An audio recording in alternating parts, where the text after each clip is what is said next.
Minich, and welcome to the podcast. I am so excited to be speaking with you. I know we were just talking about how it really took us some time to get here between deaths and illnesses, but we're here. So really excited to have you on. So welcome.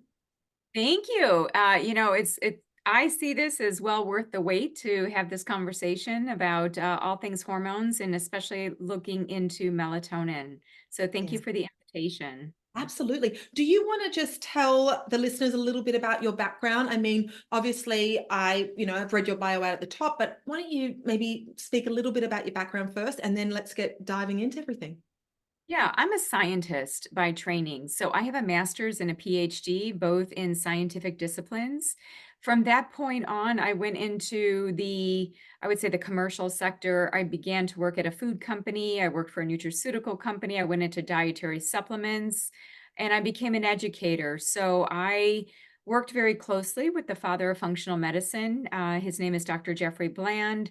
And so in working with him, really became part of the whole community of functional medicine, and so began to think like a functional medicine clinician, and I was also in clinical practice for some time. So currently what I do is I wear a lot of different hats. I'm still a professor. I still teach for the Institute for Functional Medicine. I'm an author. I'm the chief science officer at Symphony Natural Health.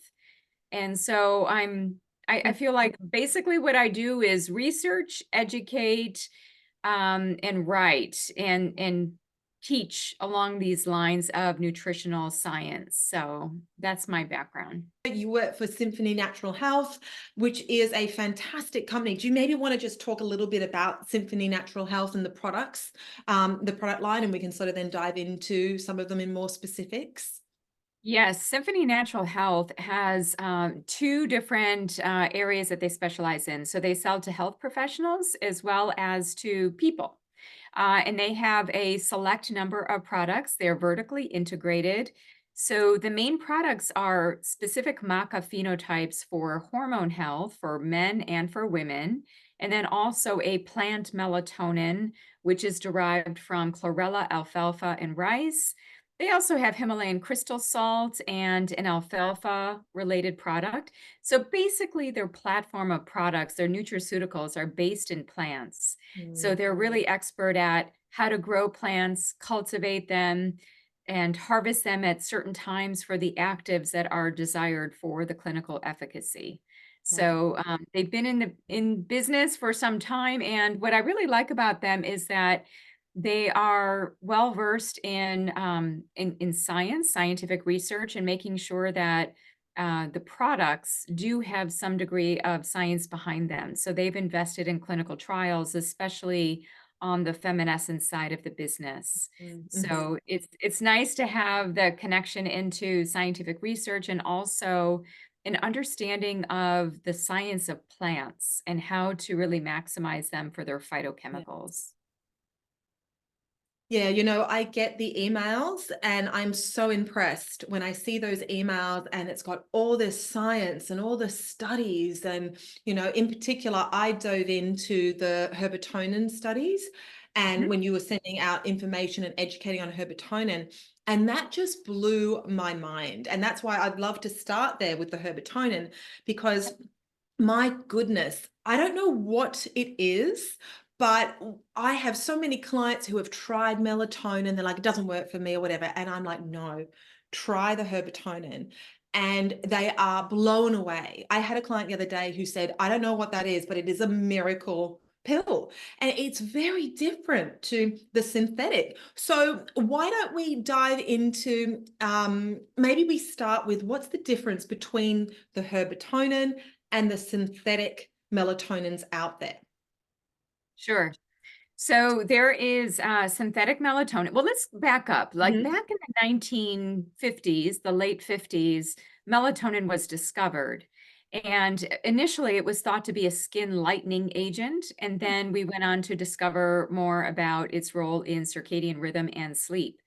When there was interest in creating a dietary supplement, for the most part, that was extracted, the melatonin was extracted from the pineal gland of animals, Mhm. but that presented a lot of difficulty and safety issues, whether it was viral prions, just it just wasn't practical to harvest the pineal gland of animals and to extract the melatonin. It's such a minute amount.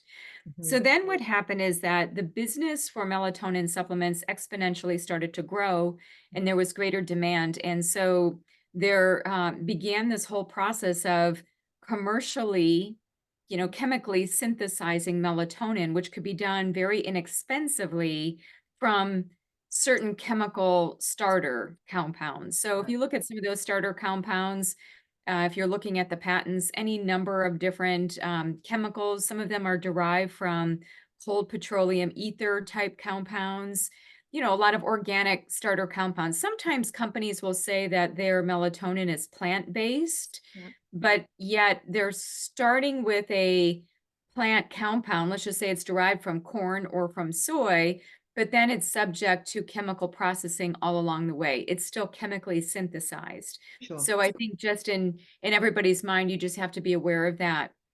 So synthetic melatonin is, I would say, the predominant form of melatonin on the market. If you look at what is being sold out there, 99% of melatonin that people take is synthetic. So it has gone through that chemical derivation. Mm. Whereas plant melatonin, again, is it plant-based? Is the starter compound just plant? Or is it truly from a plant like herbatonin? Because herbatonin is the cell matrix concentrate of alfalfa. It brings in chlorella, and a small amount of rice. So the thing that makes herbatonin different than plant-based melatonin or even synthetic melatonin is that it contains some of the other plant actives. So things like carotenoids, things like chlorophyll, things like beta carotene. The carotenoids that I'm speaking of are lutein, zeaxanthin. So those are xanthophylls that are protective for the eyes. Yep. It also contains, small amounts of essential amino acids, fatty acids, like one omega-3 fatty acid that I'm thinking of in particular, alpha-linolenic acid, which is typically found in plants. So you get a lot of other things together with that melatonin that you wouldn't otherwise get with a plant-based melatonin nor a synthetic melatonin. And I just want to comment on what you said about how some people will try herbatonin and they'll say, wow, this is so different than when I was using a different melatonin. That can be for a couple of different reasons. First of all, I do consider herbatonin to be a very premier, high caliber, excellent quality form of melatonin in that plant matrix format. Mhm. So, from the integrity of the product and even how it's packaged, it's sealed Yep. from Blister pack. oxygen, Mhm. right? Yep. So there is kind of the efficacy of kind of that overall synergistic blend that just occurs in nature. Mm. Sometimes when people take melatonin, it might be the dose that they're taking that kind of like it's just not ideal for them. Yeah. In some supplements that are for sleep, they put melatonin in there with other things, maybe like lemon balm or passion flower or pops or any number of different plant agents because they're thinking, well, it's all for sleep. But that can actually change the metabolism of melatonin. Oh, wow. Yeah. So when some people aren't getting the results from melatonin, they'll say, "Oh, Deanna, I have a paradoxical effect. I'm Mm. waking up, with this form of melatonin." And I'll say, "Well, what's the dose? What's Yes. in it? Is it pure? Is it a good quality product?" Mhm. And you're right. I've had similar people come to me and say, "Deanna, I didn't believe that such a low dose of melatonin would Mhm. be effective for me, but it was very effective." And I've Well, had naturopathic doctors come to me and all kinds of people say that. why don't we talk about that? Because it is quite eye-opening, right? So you've got the two dosages. And Correct. so a lot of people, like my clients as well, they're taking 3 milligrams, 5 milligrams. And then I say, no, try the Herbatonin and get the 0.3 milligrams. And so why don't you speak to the dose? And you've got the 3 milligram as well, which is more for jet lag, I believe. But why don't we actually speak about the dose and Why is it 0.3? And why are people taking all these large dosages? I know that in oncology, there's a lot of research around 10 milligrams or 20 milligrams, but that's different. We're talking about cancer, right? And yeah, talk about why 0.3. You're actually very well informed with all of these. It's very Well, it's condition because of specific. your education. It's because of Well, that's what you've been writing about. that's wonderful. I'm glad to hear that it's getting out there. So thank you. So where does the 0.3 milligrams come from? Well, if you look at the endogenous production of melatonin by the pineal gland, what we see is that, in childhood, especially early childhood before puberty, on average, the pineal gland is producing something like 0.9 to 1 milligram. Mhm. So that is just from the pineal gland at night, which it's stimulated to make that conversion from tryptophan to melatonin. And, you get on average about 1 milligram. So that's at your peak through your lifespan. When you are a child, that will be the highest amount of melatonin that your pineal gland is making. Mhm. Then, as that child goes through puberty, the amount of melatonin starts to come down, the endogenous production, that is, right? We're not talking about getting anything from food or a supplement. This is just what Yes, your pineal gland is making. thank you. So by middle age, it's like a roller coaster, it's coming down. Mhm. And we're coming down for this Like most dip. of our hormones, they just start to go down. They do. You're Yeah. right. It parallels other hormones, estradiol, progesterone, Mhm. testosterone. So andropause, Yep. menopause, Yep. melatonopause. So by the time you're at middle age, you're down at about, 0.35, or, it varies depending on where you are in that Mhm. trajectory. So the idea would be, let's not go for supra physiological levels. Yes. Let's not do double digits of melatonin supplementally, Yeah. because that's not what the body is accustomed to making, at least not long term, not Sure. long. Yeah. So the zero point 0.3 comes from the replenishment of filling the gap of where we used to be. It's kind of like if women choose to do bioidentical hormones, Mhm. it's always nice to know, well, what did she start with? What was she at in her 30s? So that when she's in her 50s, we know what to replenish to so we don't overshoot or undershoot. Yeah. So with the zero point 0.3 milligrams, many times people just need to fill the gap of kind of the everyday where needing a little bit more. And we'll talk about the 6 functions of melatonin. It really goes beyond sleep, Mhm. but we may just need to smooth out those, I would call them like the melatonin potholes, where we have gaps in the road of our life, right? As we progress and we continue to drive that car on our journey of life, we just naturally start to produce less. So zero point 0.3 milligrams helps us to fill those gaps. Now, Mm. the 3 milligram would be used more acutely for just what you said, jet lag. Yeah. So if somebody is traveling and they're going to Australia or they're going to Europe from the United States, Mhm. taking that 3 milligrams 3 days before they start their travel, Okay. starting to shift their sleep about 15 minutes per Uh-huh. night.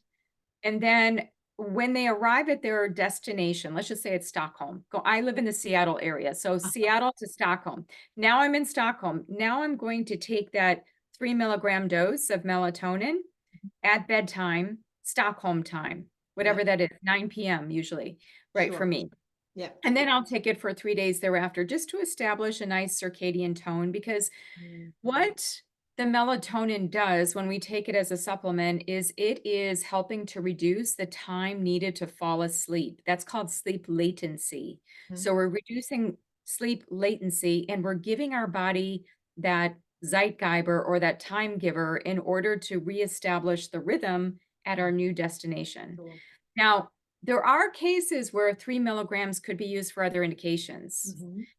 Mhm. One of them, there was a study, and this came out, I believe, maybe it was 2022 or Mhm. even 2023. There was a study in which they looked at giving menopausal women, or at least perimenopausal women, that were having hot flashes and symptoms, because typically these women, they experience sleep disturbance, they have body temperature regulation issues, and that's something melatonin can help with. So Okay. in this Yeah, that's one of its core functions is to establish core body temperature, especially at night, which Mhm. is why, when we're wanting to fall asleep, we get a little bit chilled. Yep. That's kind of, in my mind, the signal of melatonin kind of setting the stage for us to hunker down and go to sleep. But Wow. for perimenopausal women, that Mm. thermoregulatory signal is skewed. Mhm. So in the study, what they found was 3 milligrams for perimenopausal women seemed to be very effective relative to a control or placebo of, just quelling all of the symptoms related to perimenopause. So there might be times of life where we need a little bit more. Sure. Another thing might be the full moon. Yeah, So right. full moons, just inherently, we have the circadian rhythm, then Mhm. we have the circa-lunar rhythm. So Mhm. every 28 days, we have that lunar rhythm, right? So there was a very interesting study showing that 4 days before and 4 days after a full moon, endogenous melatonin goes down. Right. And that's just irrespective of the exposure to the light. So many Mm. people think, oh, it's because it's more bright outside, so it's not as dark because Mhm. melatonin is produced in darkness, Mhm. but it's actually not. This study that I'm speaking of was actually done in a sleep lab where light was controlled as a variable. So isn't that interesting? Because normally Fascinating. people talk about how they don't sleep very well during full moon That's times right. of the Oh, month, yeah. right? Well, I mean, emergency departments become more busy. Like those full moons, they do things to us for sure. This is fantastic. Okay, so zero point 0.3, 3 milligrams, all awesome information. I wanted to just circle back quickly to children, because I know that I have a lot of friends who have asked me, should I be giving melatonin to my child? Um, you know, I would assume it's not a great idea because, and we'll talk to this too, the 6 functions, like you mentioned, of melatonin. So it does more than just help us with sleep. So it's incredible information what you just gave about sleep, especially for the perimenopausal woman and jet lag. But yeah, should we give it to our kids? And if not, why not? Because I believe it works with the reproductive and other hormones, right? So yeah, thoughts on kids and melatonin, and then maybe we can jump into some of the other functions of melatonin beyond just sleep. Sure. It's a great question. And there's a lot of debate about children and the use of melatonin supplements. And I think what happened during the pandemic period, let's just say from 2020 to 2022, melatonin supplements continued to skyrocket, especially that of chewables and gummies. Mm, And a lot of the marketing of those kinds of products were to children because children were off their rhythm. yeah. They're being homeschooled, they're in Zoom school, and so they're out of their norm. And I think parents, in an attempt to reestablish rhythm and to get kids on a regular schedule, using melatonin chewables and gummies. And, with a product like that, you have to be careful because it's quite easy to overdo something like that because it tastes good. It's kind of like candy, it's in this jar, and Yeah. we just don't know even how the melatonin might interact with the other things in that gummy or that chewable, right? Because, there could be different things. So I guess the first question I would step back and ask, well, why would parents want to use melatonin for children? Is it for sleep? Mm, Because again, what melatonin is doing is reestablishing better circadian tone. So before jumping to a melatonin supplement for a child, because endogenously their levels are going to be the highest mm, that they'll ever be in their life will mm, be in that early childhood period. So I would say that's not the first place to go. Where mm, I would go is to establish healthy sleep hygiene. yeah. So looking at things like blue light blocking glasses if children are on devices, right? Right Yeah, now, it's my nighttime, it's your daytime. So, absolutely. being conscious, especially if you have light eyes, your child has light eyes, they're on devices, they're on technology, they're on their phones. I mean, all of that artificial blue light is, Uh-oh, there we go. uh-oh. Sorry, just breaking up a little bit. We'll get there. We'll get there. There we go. We Okay. came far. That's okay. Yep. There we go. Okay, All right. good. So yes, Great. blue light blocking glasses. Yes. Blue light blocking Healthy sleep hygiene. Mhm. sleep hygiene first and foremost, or Yeah. if a child for some reason can't get off technology because they're engaged in sports with fluorescent lights at the gym or whatever, to wear the blue light Yeah. blocking glasses to Mhm. establish a healthier rhythm, not eating close to bedtime because Yeah. that's going to throw off the rhythm as well, right? So Yes. I would pivot to a lot of these other strategies rather than jumping right into a melatonin supplement. Well, I know a lot of my, sorry to interrupt, I know that a lot of my friends who have asked me, they have children with ADHD or Mhm. oppositional defiance disorder. So I think for them, it's more about just, I need them to get to sleep, and Yeah. that's where a lot of parents are using these melatonin supplements is in their kids who have these diagnoses, ADHD in particular. So, of course, everything you said is totally valid.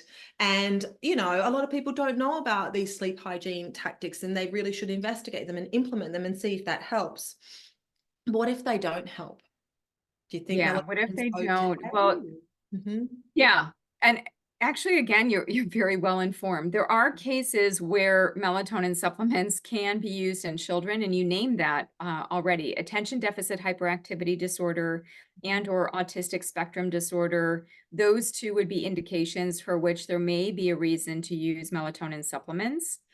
And that might be because of, it's kind of interesting. The research is not really ironed out yet, Mm-hmm. but there might be an effect on the gut microbiome.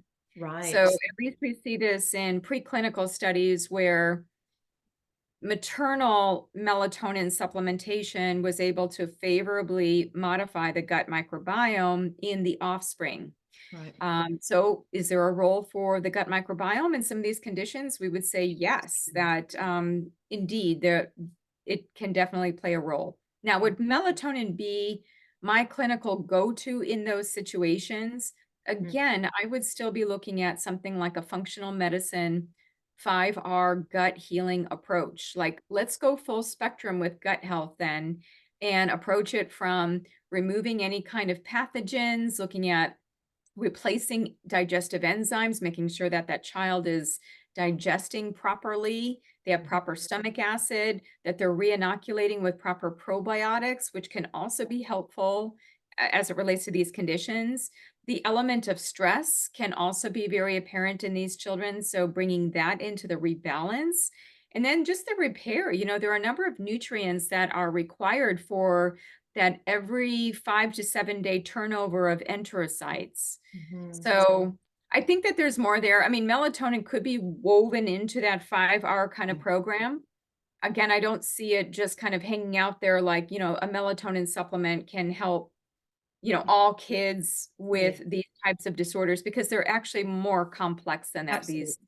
many Yeah. root causes, root mechanisms. So we just need to be thoughtful about that. Yeah, absolutely. And I get it. I get these parents who, they just want the relief and they want the kids to sleep, but there are other things that can be considered and probably should be ahead of time. Okay, I'm conscious of the time for you. So why don't we dive into the 6 functions of melatonin that you were speaking of? Because I think people really don't understand that melatonin is so much more powerful in the body than just for sleep. It has incredible properties for all different kinds of things. So why don't we dive into that? That's what I'm most passionate about. When people say, Deanna, do you take melatonin? I say, yes, but I don't take it for sleep. I Mhm. actually Me too, take it because exactly. of all of yeah, I mean, all of the other benefits are phenomenal. Okay, so first and foremost, it's a very potent antioxidant. Mhm. It rivals vitamin C, it rivals vitamin E. It even helps the body to make more glutathione. And so, it has the ability to flex to being water soluble and fat soluble. So it could go into the brain, it can go into the skin, it can go into the blood. Mhm. There aren't a lot of places in the body where you won't find melatonin. So it's very flexible. Whereas with some of these other antioxidants, it's not that they're not important, it's just that they're very specific to certain things. Mm. Whereas melatonin feels like it's an all-comer kind of antioxidant. It can play in a lot of different spaces. So that's number one, right? Mhm. And that's important for healthy aging and longevity, which is why you And see a lot of biohackers talking about melatonin. and should we just quickly interject and because Herbatonin, correct me if I'm wrong, isn't it like it doesn't have something like 600% more antioxidant benefit than synthetic in some of the studies you guys were doing, I believe? It has up to 470% greater free radical scavenging ability, Right. which is essentially mopping up all of those free radicals, which is what an antioxidant does. Amazing. When you look at its oxygen radical absorbance capacity, Mhm. yeah, it's like 958% greater than even the ORAC value of high antioxidant foods. So Amazing. yes, you're right. And there was also a skin cell line. And by the way, this is a published study where they looked at different cell models and they applied synthetic versus Herbatonin, and Mhm. that's how these different numbers were arrived at. So one Sure. of the tests was looking at a skin cell line and then looking at reactive oxygen species and finding that Herbatonin was able to better quench the reactive oxygen species by 100%. Amazing. So again, it's not just that Herbatonin can do these things, it's that Herbatonin can do them better than Mhm. synthetic melatonin. Love it. So, yeah, so that's number one, antioxidant potential. Mhm. The second function, and again, I'm a scientist, so I think in modes of action. How do things work? And if I know how they work, I know how to apply them. The Yep. second thing is that it's an anti-inflammatory agent, which I believe this is why it was used in kind of the cytokine storm. I Mm. mean, even now, melatonin is being explored for long COVID symptoms, really looking at immune action. And in fact, I mean, when you look at separate from the pineal gland, the other place that you find a lot of melatonin in the body is the gut. Mhm. You find exponential amounts of melatonin, and that's also where most of our immune system resides. Mhm. 60 to 70% of our immune system in that gut associated lymphoid tissue is where the immune system is. So there's a melatonin gut immune connection that I want to acknowledge as like its second Yeah. function. And then thirdly, what we see is that it's a mitochondrial regulator. So when you look inside the cell, where melatonin is produced is in the mitochondria. Mhm. So any kind of mitochondrial related type of, I would say, illnesses, deficiencies, even with toxic exposures where you see mitochondrial poisons and a malfunction of the mitochondria and more fatigue and all Mhm. of these fatigue disorders, right? I mean, whether it's chronic fatigue, we see multiple chemical sensitivity, so many different of these, I would say, toxicant induced illnesses. We're also finding that a function of melatonin may actually be to help to reduce the, I would say, the biological effects of Mhm. toxicants. The damage, yeah. Yeah. So You're going to hate this question because I'm sure there's no easy answer, but like thinking of all these functions, right? The dosages. So do we would, I'm sure there's different dosages, right? But we'd probably go a bit higher if we're trying to support yeah. mitochondrial health, if we're trying to support, I know that it's used a lot for irritable bowel disease and different sort of for GERD and all kinds of symptoms, right? So we would probably go more toward the 3 milligrams of the Herbatonin, I would assume, in these if we're using it therapeutically like this. Yes, you're right. The literature can vary. There's a great website for everybody to go to, which outlines this really Uh-huh. nicely with dosages, and Amazing. it's phytomelatonin.org. And on phytomelatonin.org, you'll see clinical uses, and you can click under all of these conditions and see what the research says. Amazing. And you're right. You will see varying amounts depending on the condition that's being asked about. So your Okay. question is, I love those kinds of questions because you're really thinking through it. Yeah. You might actually need a little bit more at certain times of life. Yeah. Um, and if you have certain conditions where acutely you have a viral Yeah. infection, so that's another function of melatonin. Mhm. And this is something called liquid-liquid phase separation. This is something that cell biologists have started to talk about. So the way that virus is set up within a cell is by creating a different phase. Mhm. It's almost like, like oil and water, how you get two phases, and you can see that the viruses kind of create this separate phase Mhm. without a membrane, but they Mhm. set up within the cell and then they start churning out kind of Mhm. all these proteins and they take Right. over the cell. So what melatonin can do, at least in, I would say, very preliminary cell work, this is Sure. not in humans, Yeah. but we do see the effects on helping to reduce viral Well, infections with COVID. It Yeah, was well, it was a COVID is one, but there are so many others, so many sure. other viruses that, in fact, I was just asked to review an article on a very long article looking at the role of melatonin in a variety of different viruses. And Wow. so, yes, COVID-19 and beyond COVID, there Sure. was, Zika. I mean, so many different things were mentioned. So, if viral infection and reducing the viral replication in cells is Yeah. also something that has been explored as a function. Okay. Now, Amazing. here's one function that most people don't know about, but I think it's one of the more exciting ones. And when I was talking with Dr. David Perlmutter, Yeah. who focuses on neurology and brain, this is very exciting to people like him. So it seems that during the middle of the night, like between 2 and 4 a.m., Mhm. is when we produce the most amount of melatonin. Hmm. We also produce the most amount of different antioxidant enzymes and glutathione. And what we know about the sleep state is that we have a greater flux into the lymphatic fluid. So it's almost like we have lymphoid tissue Mhm. around the brain matter, and it's associated with the glial cells. This is called the lymphatic fluid. And it's a drainage system so that the brain can actually detoxify. And when does the brain have time to do that? Because during the day, we're very active, we're Mhm. thinking, processing. We're not able to be in that space of expanding that convection. Yeah. But when we're sleeping, we're able to do that. Yeah. Brain If the brain detox whilst we is sleep. exactly, exactly. And that has been acknowledged, not specific to melatonin, but just that whole process Yeah. occurring has been talked about in top tier medical journals, Journal of the American Medical Association. I Mhm. mean, this is not like an esoteric concept. This Sure. is pretty well defined. I mean, it's hard to look at in humans because Of it would be course. very invasive, but some of the, I would say the more emerging research would suggest that melatonin seems to play a role in that process. Okay. Sorry to interrupt again, but it's so fascinating. Your So if wheels are turning. yes, they are. And I'm trying to write some notes as well. So if somebody is waking between that 2 and 4 a.m., it could be a plethora of things, of course. Yes. But let's say we've sorted out estrogen and we've sorted out, blood sugar, etc.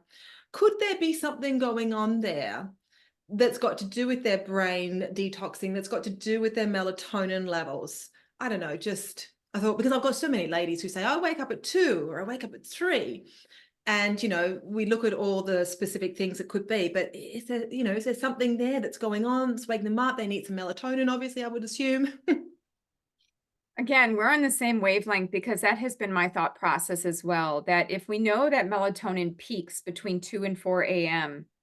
and we see wake ups at that time, what is happening with melatonin levels? Is there a disturbance there? Is there a greater efflux from the brain into the lymphatic fluid? Is there just more activity, more toxins to be thinking about?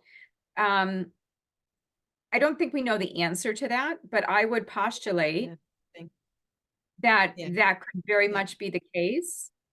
Now, the Yeah. other thing, by the way, is are you hearing me okay, or did I it cut am. out? Yep. No, Okay, I've got you. okay.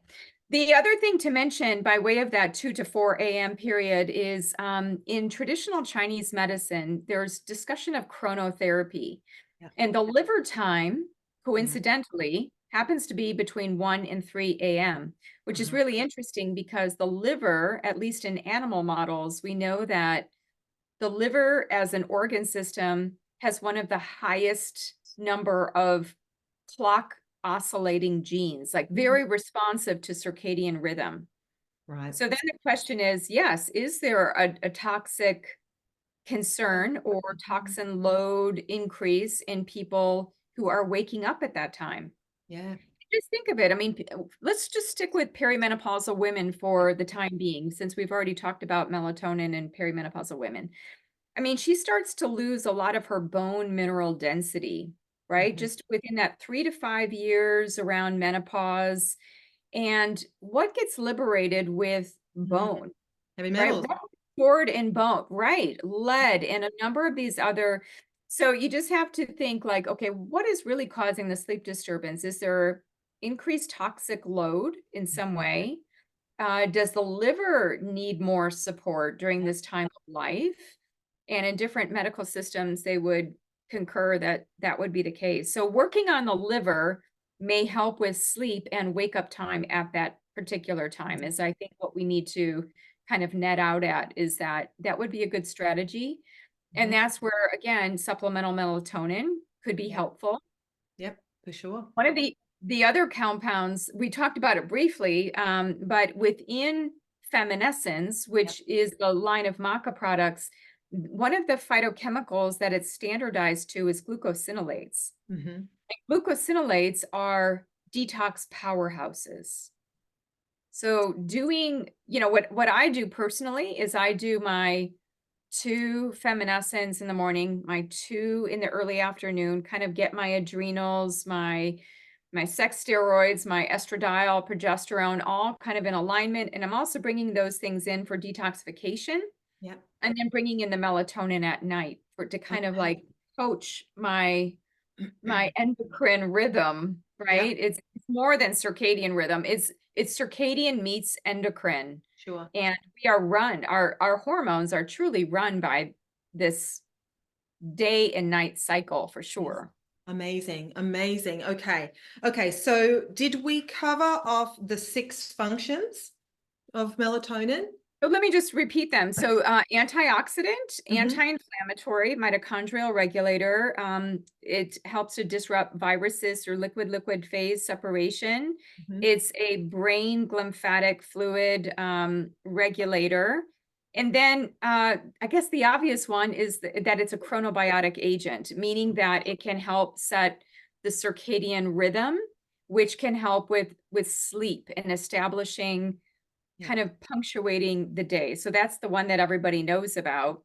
But Hmm. there are all of these other functions that, and there are more, if you look at, I mean, the functions of melatonin, plays a role in blood pressure, it plays a role in core body temperature, it plays a role in all of the immune regulation aspects. So, we could tease it out even more because there are clinical indications where you would say, well, how might melatonin be helpful for this condition, whether it's cardiometabolic, whether it's a bone type of issue like osteoporosis. Hmm.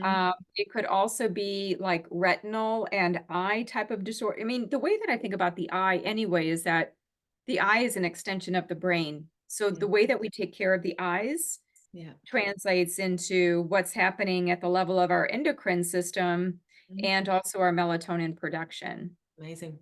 So, so yeah, I would say that those are the main functions that I think Uh-huh. for people to be thinking about. Awesome. Okay. And just real quick, I have been told that if somebody has a paradoxical effect with melatonin, that they should support with glycine or progesterone. Do you know if there's any link between melatonin and progesterone, melatonin and glycine, any obvious link that we should know about? No, not that I'm aware of, Okay, not clinically and not that's even good to hear. research. Okay, yeah, But interesting. yeah, but I mean, for this paradoxical effect, so let's just speak to that a little bit because I Yeah. think that that's one of the biggest things that does come up. So when people say that they have a paradoxical effect, what that typically means is that they have some kind of untoward effect from taking melatonin. Mhm. So for some people, they might wake up like in the middle of the night, and for some people, they might have more vivid dreams. For other people, they're more groggy in the morning. Mhm. So often I ask them these questions. What is the form of melatonin that you're taking? Does it have other things in it? Yeah. Because again, as I mentioned previously, you can alter the metabolism and the kind of the turnover and the breakdown of melatonin Mhm. just by having other things in it. Sure. Secondly, what time did you take it?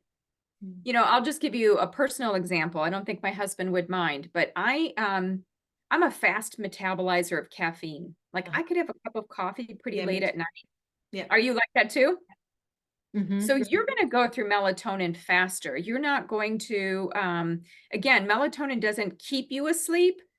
It don't just get you to sleep. Right. I think that's where people kind of get Mm. in this mindset of like, oh, my melatonin's not working. Well, it's not meant to keep you Gotcha. asleep the whole night. But for some people who get groggy, like my husband, he's Mm. a slow metabolizer of caffeine. Mm. So he cannot have coffee past breakfast even. Like he just, there's a certain gene that Yeah. controls the metabolism of caffeine. That Hmm. same gene also metabolizes melatonin. So if Okay. you have coffee late in the day, Mm. that can change now how your body is moving melatonin through your system. Again, a paradoxical effect can be due to things like liver health, Yeah. and detoxification might be something to look at. It Hmm. might be dose. Are you taking too much Yeah. where all the receptors are being saturated and now you can't actually get beyond and you can't respond favorably? This is why I think starting low and going slow with like a zero point 0.3 milligrams Hmm. and then staging it up depending on where you're at. I recently had somebody reach out to me. I did a podcast with her, and so she started on Herbatonin. Hmm. And she's like, Deanna, I'm not feeling anything. Should I feel anything? And I said, well, tell me, did you have any symptoms? And she said, no. And I said, well, then you What a probably big will deal. not feel anything. I mean, I don't feel anything because, I mean, Yeah. just think of an antioxidant. Do you feel the effects of vitamin C? Unless you're looking Yeah, for exactly. cold or flu. I mean, Yeah. it's just there to be supportive, right? Well, But for people, so go ahead, go please, ahead. I've got a question. no, please. Well, I was just going to say that leads me to should everybody take melatonin at a certain age? Because obviously, like our other hormones start to decrease as we age. So my thinking is this is a great hormone for people to take as a bit of a longevity strategy at a certain age. Maybe, I don't know what it might be, 40, 45, 50. It's sort of like one of those things, you brush your teeth, you take your melatonin. So that's one question. Do you think that's a good strategy for, midlife people and beyond? And I guess, yeah, like taking it, I take it every night, but I don't take it for sleep either. I take it because I know of these incredible antioxidant benefits, anti-cancer benefits, right? So for Yeah. me, it's part of my health strategy just to take my Herbatonin every night. So do you think these are good strategies and a good idea? And is it, and then the other question, which everybody asks, and I think I know your answer, will it reduce our own endogenous production? I was going to speak to that anyway, because okay, first let me answer the first question. Mhm. I think you're spot on that would be an excellent healthy aging strategy is to start at about, if you look at that curve, I think starting at about between 30 and 35. Uh-huh. I think that is like prime time where like you really start to see the decline, right? And then like by the time you're in your 50s, you're getting to the bottom. Yeah. You're at like 0.1 milligram, Yeah. right? Yeah. Of what you're producing. So starting at 30 to 35, Uh-huh. I think is an excellent thing to do Mhm. prophylactically, just Yeah. preventatively, just to help your body to better accommodate the oxidative stress that can occur with aging. I was just seeing somebody complaining about how they got gray hair in their 30s. And I Mhm. was thinking to myself, well, one of the reasons for gray hair is oxidative stress, not the sole reason. There can be genetic reasons, but many times Yeah. what we see the graying of hair related to is how the body is actually able to override the signal of oxidative stress and free radicals, right? So starting 30 to 35, I think that low dose is good. Then let's just say that you get up to like that perimenopausal time. Now in your late 40s, you Yeah. might need to ramp up a bit of melatonin, Mhm. depending on what your symptoms might look like. I mean, I know I did that for myself when I went through my perimenopausal period. I did ramp up. Yep. But now I'm back to kind of like my zero point 0.3, and Uh-huh. I just kind of feel like, okay, I kind of so I think, yes, I Mhm. think having a preventative strategy and aging well Yeah. from 30 to 35, like if we can all go back and tell our younger selves, Mm. take melatonin, take Mhm. Herbatonin when you're 30 to 35, that would be, I think, a really good idea. Okay, Now, good. yeah, I think it's a good strategy. And again, it's such a physiologic dose that you're not impairing your body's ability to make melatonin. I mean, Mm. first of all, this whole idea of that is circulating even on social media. If I take a melatonin supplement, do I Mm. stop my body's production of melatonin? Yeah. So first of all, I think that this way of thinking comes from, I don't know if it's hormone, endocrinology or thinking melatonin is not a classic hormone. It's a neurohormone that can flex to being an antioxidant, an anti-inflammatory, a mitochondrial regulator. Not all other hormones can actually do that. It's kind of in its own category. So we have to treat it a bit differently. Mm. The other thing is there are about 4 or 5 different studies which have prospectively set out to look at answering that question. Like, if I'm taking these doses of melatonin, do I stop my pineal gland? And basically, these studies did not find that that was the case. Mm. Now, all of that said, one thing that can happen, if we think about the pineal melatonin in the classic sense of keying into cell receptors to Yeah. then tick through the cell for clock genes, well, a cell has a certain amount of receptors. So if you're taking high amounts of melatonin, let's just say double digits, and you're taking that over an extended period of time, you're taking 20 milligrams. I'm actually quite shocked because some people, when they tell me how much they've been taking it, my eyes just pop Yeah. out. I'm like, what? Yeah.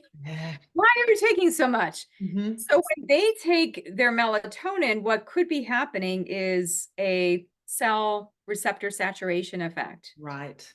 You kind of like saturate and then you stop, you kind of get like, you stop responding. I don't think that melatonin is unsafe. I mean, it's everywhere. It's in our bodies, it's in nature, it's in animals, it's everywhere. I don't think it's unsafe, but I think if we're trying to prime the cell and to have it respond, this is the whole concept. Why do people do cold water therapies? Why do they do intermittent fasting? Why do they do all of these xenohormetic therapies to prime their aging pathways in a way that would be beneficial?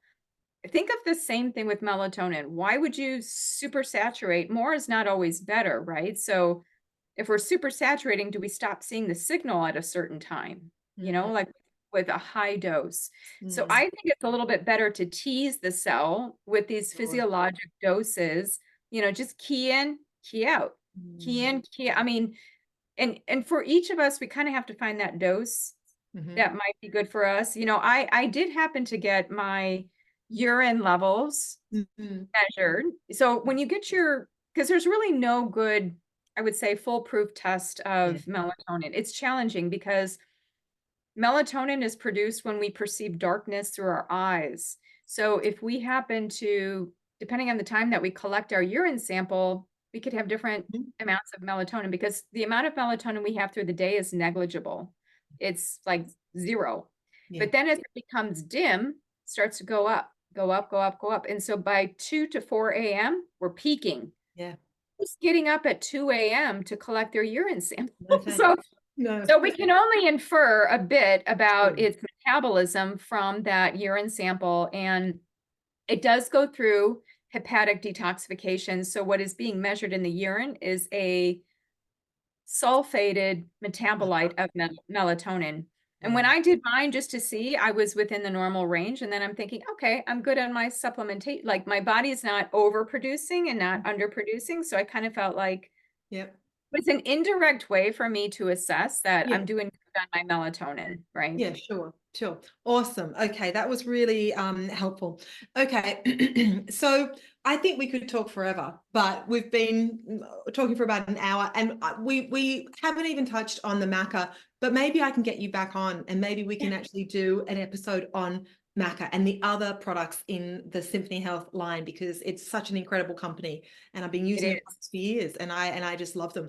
So I think we got through most of the questions. Is there anything else that you wanted to touch on, or do you want to tell the listeners where they can find you? Obviously, I'll put the phytomelatonin link in the show notes. We'll put a link to the Herbatonin. We'll put a link to your website, to your Instagram. But yes, is there anything else you want to say, or where you want to push the listeners toward? Great question. Well, I would say, this is probably piquing a lot of people's interest. Like, this is fascinating. Like, where can I learn more? What if I'm a shift worker? Yeah. What do I do then? Like I'm always on the circadian roller coaster. So what am I supposed to do? Can melatonin help me? So if people are a practitioner of any type, we do have a professional site, and we do have a number of clinical guidelines and different ways to use melatonin described. One of the people on our medical team is Dr. Catherine Darley, who specializes in sleep. So she put together for us some of these different sleep-based protocols, whether jet lag or also helping with shift work. So if people are interested in getting more of the information on like, how do I actually do this if I've got like a special situation?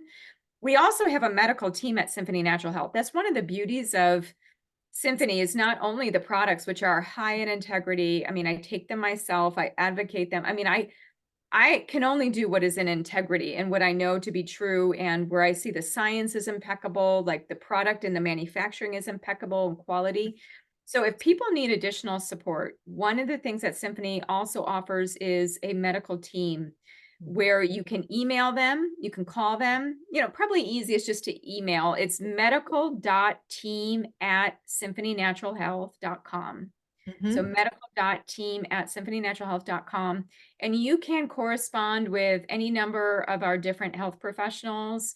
And if Mhm. you say, I've got a special case, so I have this situation, X, Y, and Z, can you help me? How would melatonin, Herbatonin be best used in my specific case? Like we can give you some guidelines and some ways to work with that. So I think that that's probably a Mhm. great resource for people if you don't see what you need on a professional site. Yep. But the website itself, when you Mhm. ask about like where to direct everybody, www.symphonynaturalhealth.com. Mhm. And if you're a practitioner where you want some of those clinical tools, then go to symphonynaturalhealthpro.com. Okay. And if you sign up on the professional site, you can get a link and then you can start to use that link and offer people certain discounts. You can buy the product at a discount using that link. So that would be Aw- something to think about doing depending on what you're planning to do. Great. And I will definitely put all those links in the show notes. Awesome. Great. Thank you so much. I have really enjoyed this chat and I've learned so much. And yeah, I just really appreciate your time. So thank you for sticking it out with me to get this set up. And hopefully we can chat again soon about maca. That would be wonderful. Thank you so much, Tara. It's been a delight. And you had excellent questions, some of the best questions I've heard on podcasts. I could tell that you've done your melatonin homework. So Oh, thanks for awesome. having me. And I look forward to being back with you. Fantastic. All right. Bye-bye. Bye-bye.